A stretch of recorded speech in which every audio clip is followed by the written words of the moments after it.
Accademia delle Belle Arti of Florence opens its doors to the public for the first time. Special occasion is an exhibit dedicated to one of its most famous alums and teacher, Giovanni Fattori.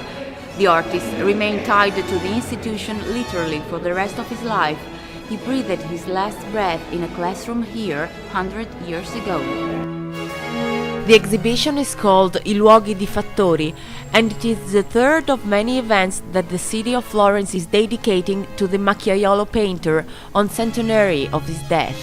And, as the title says, it focuses on the places in which Fattori lived and worked, physical spaces like this building where Fattori studied, thought and lived the last years of his life.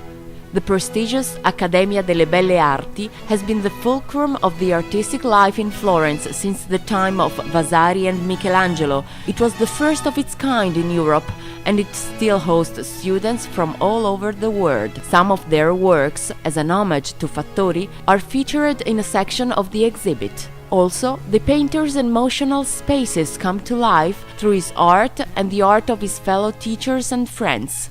Fattori's etchings were defined as poetic, as the height of the form. He also was a master of the naturalism and military themes that were typical of that period. Italy was becoming a nation, and the exhibit brings us back to that time of hope and patriotism, of disappointment and uncertainty. The Accademia was the theater for another big change. In 1886, the first female students were admitted. Fattori was their teacher, and it's easy to imagine spirited discussions that must have animated these rooms.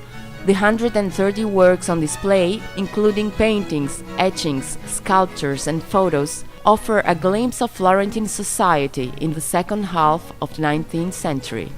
The places of Giovanni Fattori at the Accademia delle Belle Arti of Florence. Chiara Valentini, seeten.